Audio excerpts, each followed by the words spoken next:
अस्सलाम वालेकुम viewers, I am Hina Mahjabeen. I hope you all will be fine. हम study कर रहे हैं MGT 201 फाइनेंशियल मैनेजमेंट का कोर्स, जिसका है module number 10 cost of capital and topic number है 192 cost of common stocks part number 2। Previous lecture में हमने कॉमन स्टॉक्स के बारे में पढ़ा और उसकी कॉस्ट के बारे में पढ़ा और 3 अजम्पशंस भी मैंने आपको बताई। आज उन अजम्पशंस को अप्लाई करेंगे, फार्मूला देखेंगे, देन उसकी कुछ कैलकुलेशंस भी करके देखेंगे। बट टुडेज़ लेक्चर स्टार्ट करने से पहले अगर आप मेरे चैनल पर न्यू हैं देन प्लीज़ मेरे चैनल को सब्सक्राइब कर दें, बेल आइकन को क्लिक करना मत भूलिएगा ताकि upcoming lectures, different assignments, quizzes और पेपर्स के नोटिफिकेशंस आप तक पहुंच जाएं। लाइक भी कीजिएगा, शेयर भी कीजिएगा। ओके जी, let's start from today's lecture. So these 3 assumptions were that the dividend will never grow or will remain constant, यानी no growth ऑफ डिविडेंड जो हमने कहा था कि उसकी जो रिमेन कांस्टेंट यानी एक जैसा रहता है, डिविडेंड ग्रो नहीं करता। And the dividend will grow but the rate of growth will be constant, so we termed it as constant growth of dividend, यानी ग्रो करता है, चेंज होता है, बट ये जो चेंज है वो कांस्टेंट रहता है, यानी सेम रहता है। And the third one was that there will be growth of dividend but the rate of growth will not be constant. Growth होगी बट वो जो रेट प्रीवियस में तो हमने कहा ना कांस्टेंट ग्रोथ, यानी ग्रोथ कांस्टेंट रहेगी, लेकिन यहाँ पर हम कह रहे हैं कि वो जो ग्रोथ है वो भी कांस्टेंट नहीं रहेगी। So we talked about it may be a 2 stage growth model और 3 स्टेज, 5 स्टेज, और we can extend it to any number.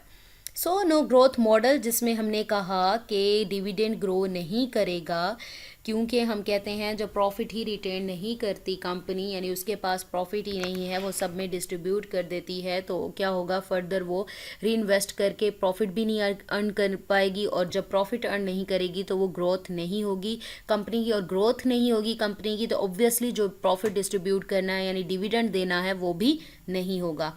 So let's see its formula. R is equal to D by P, where R cost of common shares है, common shareholder है, और यहाँ पर D dividend को represent कर रहा है और P करंट मार्केट प्राइस को रिप्रेजेंट कर रहा है। तो सपोज करो यहाँ पर अगर डिविडेंड आपको 5 दिया हुआ है और मार्केट प्राइस 50 रुपीज़ है, जब इसको डिवाइड करोगे जो आंसर आएगा उसे मल्टीप्लाई 10 कर दें, 100 कर दें, तो आपके पास 10% है। चलो करके देखते हैं। 5 डिवाइड 50, यानी मेरे पास आंसर निकल आया और मैंने परसेंटेज में निकालना है तो इसीलिए मैं मल्टीप्लाई 100 कर देती हूँ। परसेंटेज में करना है, पॉइंट वाले को 100 में 10% आ गया। ठीक है, नेक्स्ट हम देखते हैं कांस्टेंट ग्रोथ ऑफ डिविडेंड, और गॉर्डन ग्रोथ मॉडल भी कहते हैं। हमने कहा था कि चेंज होगा डिविडेंड, यानी उसकी प्रोग्रेस वगैरह होगी, लेकिन वो कॉन्स्टेंटली होगा, यानी एक साल 10% इंक्रीज़ हो रहा है तो दूसरे साल भी 10% इंक्रीज़ होगा, थर्ड ईयर भी 10% ही इंक्रीज़ होगा, यानी कांस्टेंट ग्रोथ होगी। उसके लिए जो फॉर्मूला है वो मेरे पास R is equal to D1 by P plus G, जहाँ पर R मेरे पास है cost of common share holders है, कॉमन शेयर है, और यहाँ पर D डिविडेंड को रिप्रेजेंट करता है और P मार्केट प्राइस को रिप्रेजेंट करती है और G ग्रोथ रेट को रिप्रेजेंट करता है। बट यहाँ पर D1 गिवन है, D1 का मतलब है फर्स्ट ईयर का जो ग्रोथ रेट है वो बात हो रही है, सॉरी डिविडेंड की बात हो रही है, फर्स्ट ईयर कितना था। और इसका जो फॉर्मूला है ये प्रीवियस लेक्चर्स में भी मैंने बताया, आपकी असाइनमेंट्स में भी आया था। D1 इज इक्वल टू अब प्रीवियस ईयर है जब वो स्टार्ट, उससे पहले का, यानी 0 ईयर पर क्या था। अब D0 1 प्लस G ये फॉर्मूला यूज़ करोगे और आप फर्स्ट ईयर का जो डिविडेंड है वो फाइंड आउट कर सकते हो। और यहाँ पर G किसको रिप्रेजेंट कर रहा है, ग्रोथ रेट को, which is the function of retention ratio, and as the retention ratio will be more the same will be the growth in the coming years. Next हमारे पास है कांस्टेंट ग्रोथ ऑफ डिविडेंड, जिसका formula मैंने आपको दिखा दिया, और इसमें क्या है, यहाँ D1 यानी फर्स्ट ईयर का जो डिविडेंड है, अगर आपको कुछ वैल्यूज़ गिवन हो D0 की, यानी आपके पास D0 की वैल्यू हो और P और G की वैल्यू हो, आप इस G की और D0 की वैल्यू हो तो D1 की वैल्यू फाइंड करके, सपोज करो यहाँ पर कैलकुलेटेड आप लोगों को गिवन है D1 की वैल्यू जो कि 5.5 है, डिवाइड करो, P यहाँ पर 50 लिया है, G ग्रोथ रेट 6% लिया है, आप इसको दोनों को डिवाइड करके प्लस 6% को जब आप करते हो 100 से डिवाइड तो 0.06 आता है, यानी इन दोनों को डिवाइड करके प्लस 0.06 करें, जो आंसर आएगा उसे मल्टीप्लाई 100 करें तो 17% आंसर आ जाएगा, जो कि कांस्टेंट ग्रोथ ऑफ डिविडेंड है जो कि हो रही है.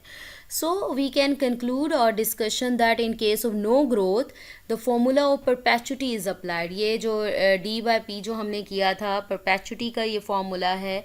in case of constant growth, जब आपके पास no growth होगी तो आप perpetuity का जो फॉर्मूला है d by p यूज़ करोगे, लेकिन constant growth में आप ये वाला formula d1 by p plus g वाला फॉर्मूला यूज़ करोगे, जहाँ पर d1 फर्स्ट ईयर का डिविडेंड है, जो कि इस फॉर्मूले से d1 is equal to d naught 1 plus g इस फॉर्मूले से कैलकुलेट किया जाता है. And hence we get the percentage which is then used as the cost of equity capital, and that can further be used to calculate the average weighted average cost of capital. ये वो formulas हैं जो आपकी assignments में भी आए, आपके quizzes में भी पूछे गए और मोस्ट इंपॉर्टेंट हैं. ये प्रीवियस लेक्चर्स में ऑलरेडी हम इन डिटेल पढ़ चुके हैं. So we have completed our today's lecture here. मुझे अपनी दुआओं में याद रखिएगा, अपना ख्याल रखिएगा. Take care. अल्लाह हाफिज़.